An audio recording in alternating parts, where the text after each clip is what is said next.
Salut à tous, ici le connard du catch. Et aujourd'hui, on va faire la review de AEW qui s'est passé l'année dernière en direct de Milwaukee, Wisconsin. Première impression toujours du show. Ça a très bien démarré. Et je trouve que la fin a un peu plongé le show. Mais dans la globalité, si on donnait une note au show, on donnerait un bon 14 sur 20 avec des choses qui se sont bien passées.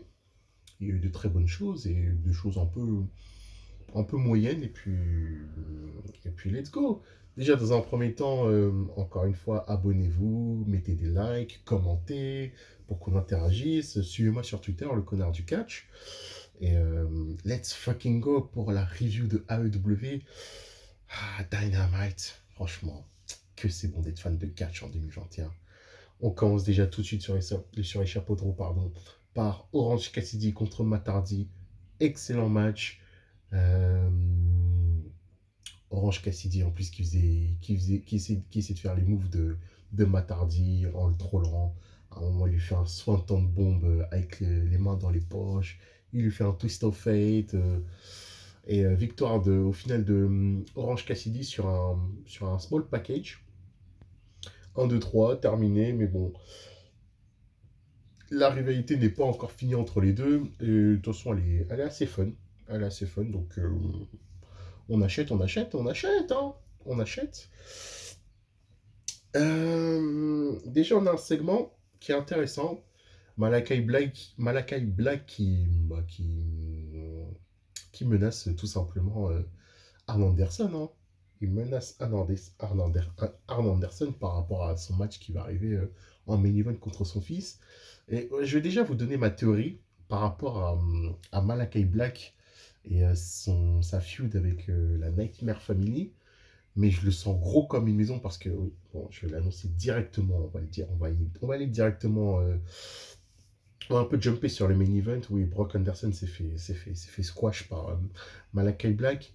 Quand j'ai regardé le main event, je l'ai senti gros, je le sens gros comme une maison, le scénario qui fait que là, Malakai Black, il va fumer toute la Nightmare Family. Là, déjà, il a fumé Brock Anderson.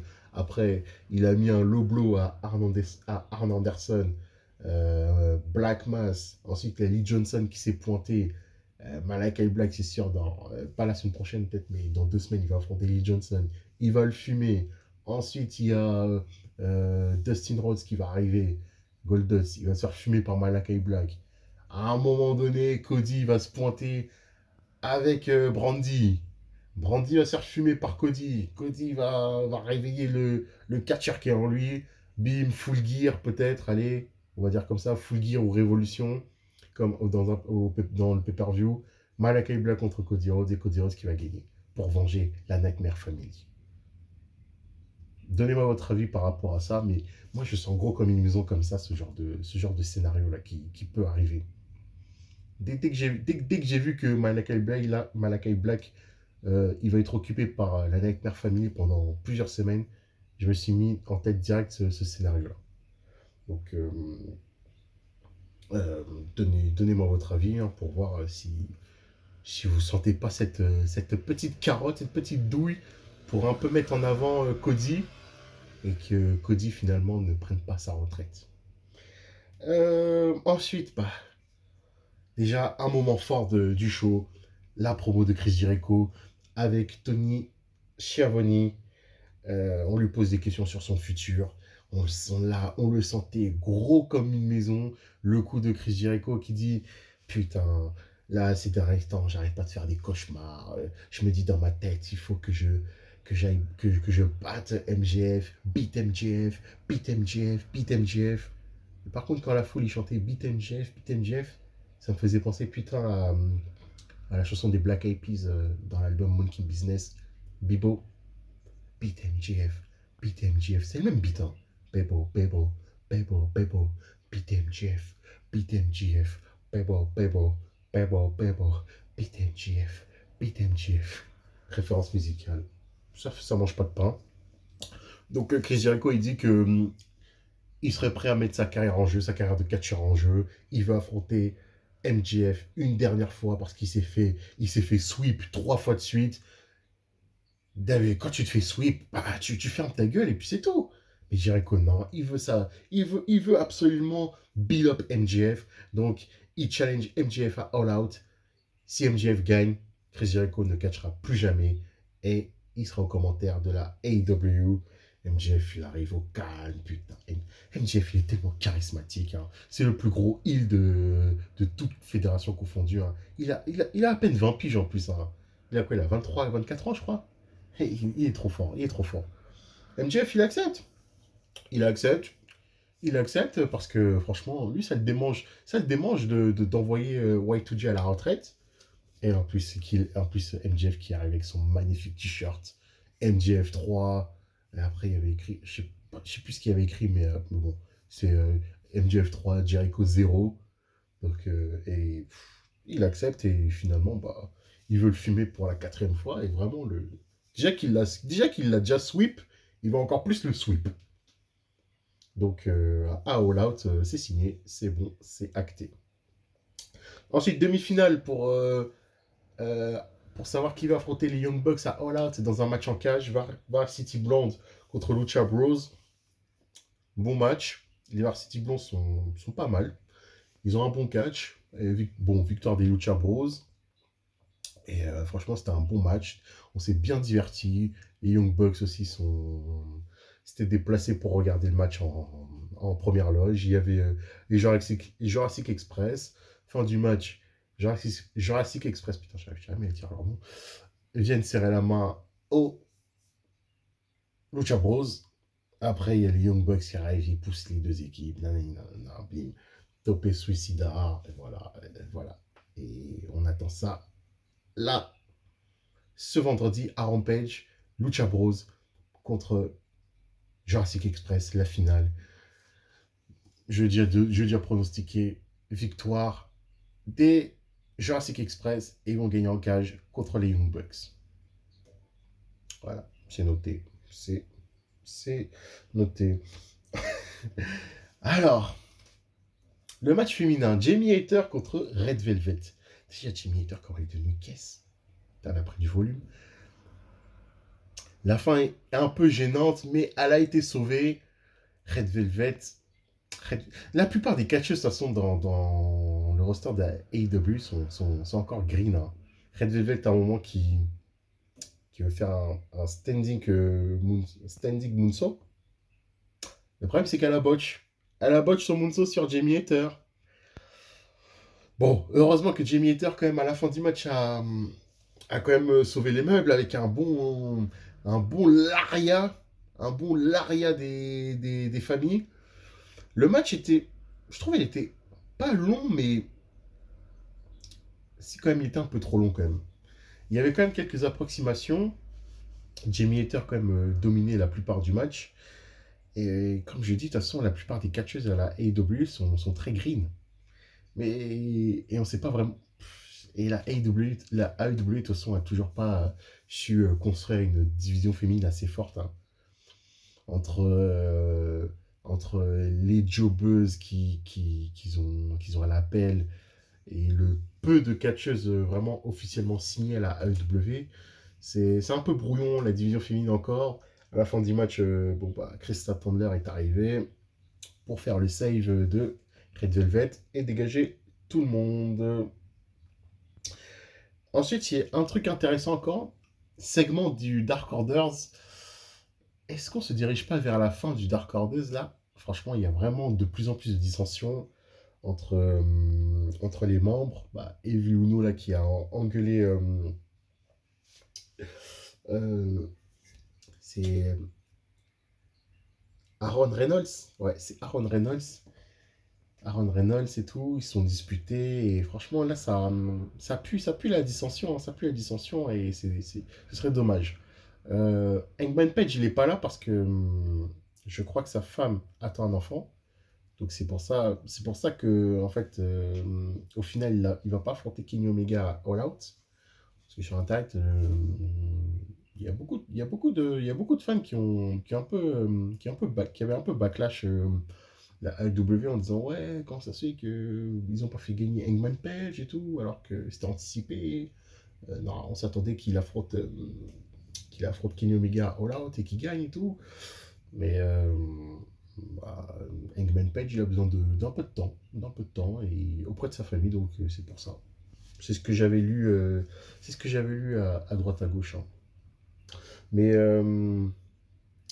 c'est à vérifier là. Franchement, les Dark Orders qui va se séparer, hein, ce serait triste, ce serait triste.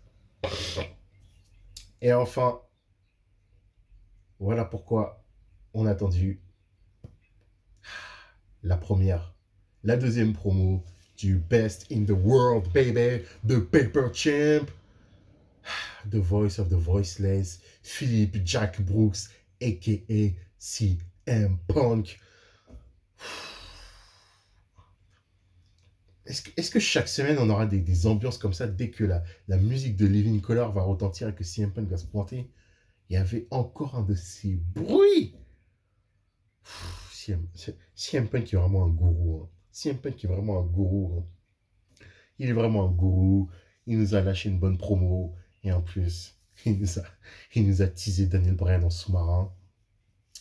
Et je vais peut-être pas me faire des amis, mais est-ce que quand même Darby Allin, CM Punk, c'est pas trop un camouflé?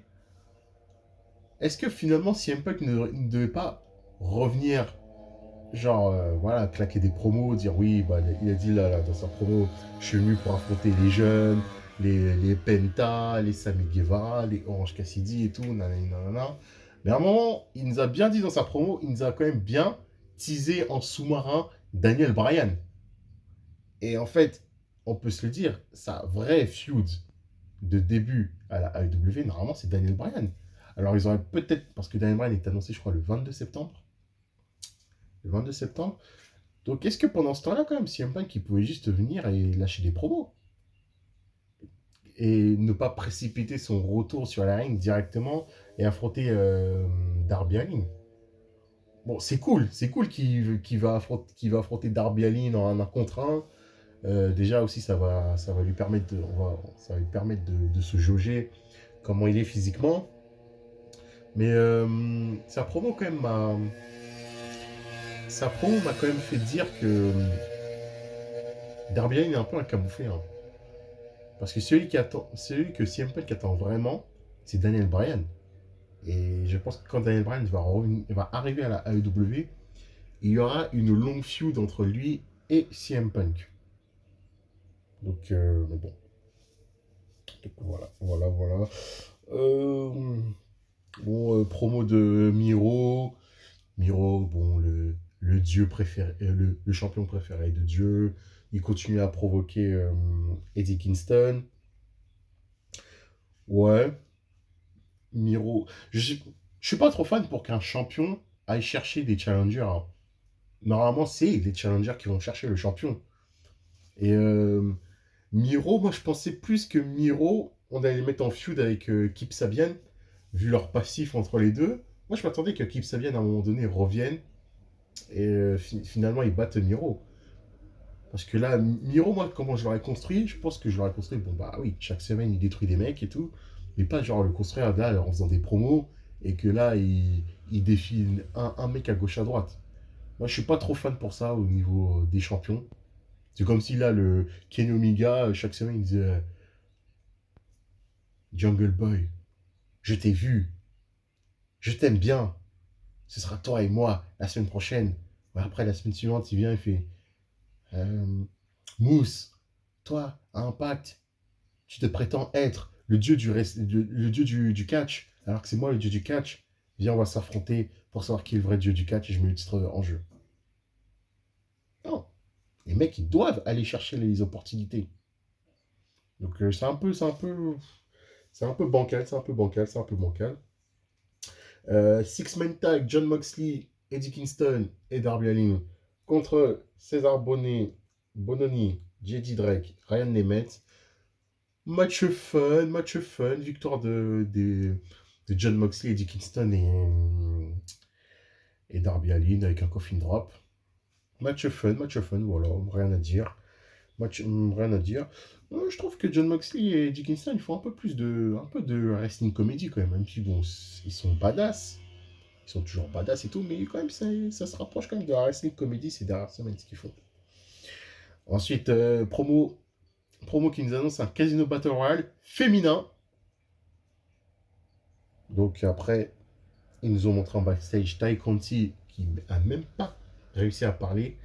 Parce que The Bunny s'est pointé en lui disant ouais, tes petits potes du Dark Order, ils vont se séparer, nanana, pourquoi tu traînes avec des losers? Viens à la HFO Family, allez, je te donne le contrat, Ty Conti le déchire, bagarre générale, boum bam boum, voilà. Ça a été annoncé que vendredi, à Rampage, Ty Conti contre The Bunny. Et moi, je veux absolument que Ty Conti gagne la Casino Battle Royale parce que pour moi, elle doit être la prochaine championne. Je suis désolé, Britt Baker, elle est peut-être over avec les gens, mais il faut dire, Britt Baker, c'est une île. Bon, les fans l'aiment quand même, mais Britt Baker, moi, je suis désolé, au niveau catch, elle est pas transcendante. Son personnage, il est bien, mais niveau move et tout, elle est pas. Moi, je trouve que Ty Conti est meilleur. Et en plus, ça s'est beaucoup amélioré avec Cantine depuis NXT. NXT a été vraiment green. Et là, depuis qu'elle a AEW, en plus, elle claque des bons matchs. Limite, c'est elle à chaque fois qui fait les matchs contre ses adversaires. Tiens, je me souviens de son match contre Nyla Rose. C'était vraiment excellent. Donc, moi, mon pic, c'est bah oui, c'est Ty Conti, mon pic. Moi, je veux absolument qu'elle soit championne de la AEW. Même si Britt Baker, quand même, grâce à sa gimmick et à ses promos, c'est une bonne championne, même si sur la ring, c'est pas ça. Parce que Britt Baker, elle a toujours des galères. Dès qu'elle catch, elle est tout le temps blessée. Ah, blessée au poignet, blessée je sais pas quoi, elle pisse le sang, commotion cérébrale, cassage de nez. Elle est pas très elle est pas très safe. Hein. Elle est pas très safe, mais bon. Mais bon. Christian Cage avec Don Callis et Ken Omega comme segment. C'était un segment assez drôle quand même, assez fun. Christian qui balance des souvenirs à Don Callis et tout. Don Callis qui a quand même au passage placé dans le plus grand calme les plus grands promoteurs du catch, Bill Watts. Après il a même placé Vince McMahon. Mais est-ce qu'il avait placé Vince McMahon junior ou senior? Il n'avait pas précisé si c'était Vince McMahon junior ou senior, mais bon, il s'est quand même comparé à eux comme un grand promoteur et tout. Bagarre qui a éclaté.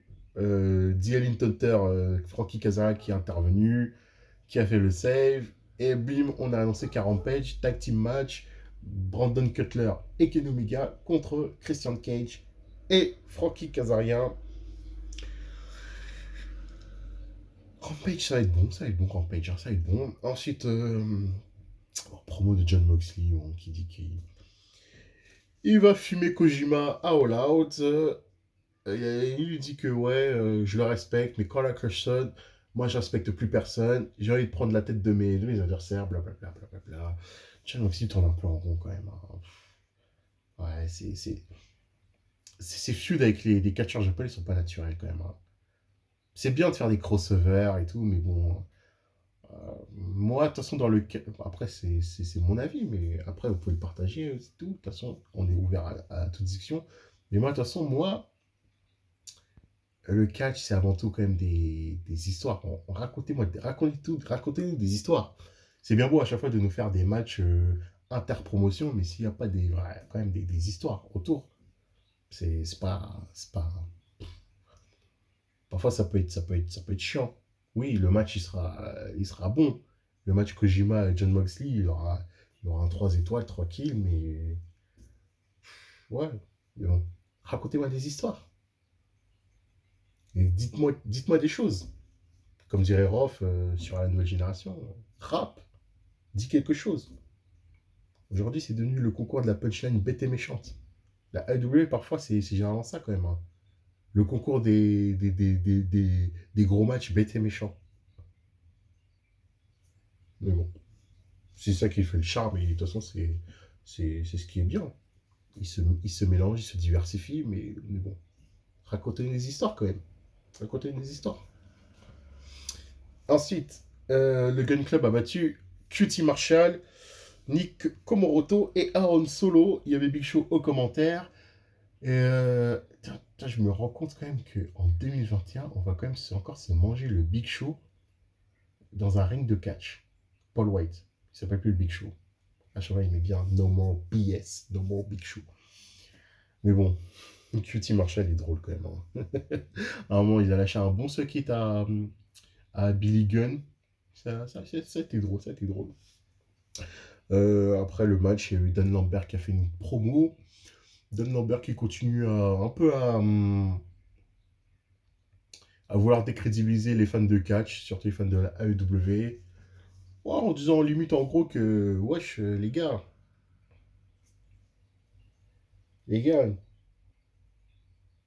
moi, je vous ramène des vrais mecs. Et eux, les catcheurs que vous admirez, c'est pas des vrais gars. Il y a un truc qui me gêne quand même, c'est que pourquoi Scorpio Sky et Ethan Page sont alliés avec Dan Lambert qui chie sur l'AEW. Le plus logique, ça aurait été quand même de ramener deux catcheurs hors AEW, je sais pas, deux mecs de Impact, deux mecs du Japon, ou deux mecs de, je sais pas quoi, de la AAA. Et Scorpio Sky et Ethan Page, c'est les employés de la AEW. Donc, Dan Lambert, il crache sur tous les catcheurs de la AEW. Donc, la logique, c'est que quand même, il crache quand même sur Ethan Page et Scorpio Sky. Bon, après, il a essayé de retourner le truc dans sa promo en disant, ouais, Scorpio Sky et tout. Il a un background de MMA. Ethan Page, il a fait du karaté, taekwondo et tout. Ok, mais c'est des catcheurs de la AEW. Donc, c'est pas très, c'est un peu bancal, mais moi j'ai hâte de voir où ils vont nous emmener. Dan Lambert est très fort au micro, très fort en promo, donc il est divertissant. Il est divertissant. Et après, bon, bah, le main event, j'en ai parlé au tout début, même en énonçant ma théorie. Bon, bah, la Kai Black a battu Brock Anderson en 3 minutes. Et comme je disais dans le début de ma vidéo, le show avait très bien commencé. La fin a un peu fait tomber le show de manière un peu bancale, mais bon, c'était un bon show dans la globalité.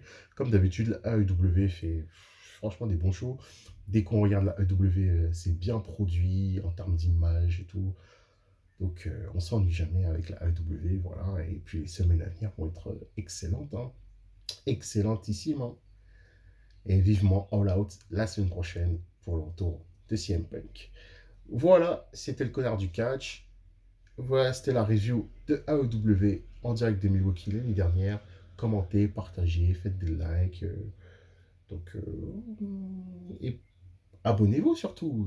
Cliquez sur la cloche pour recevoir les prochaines notifications.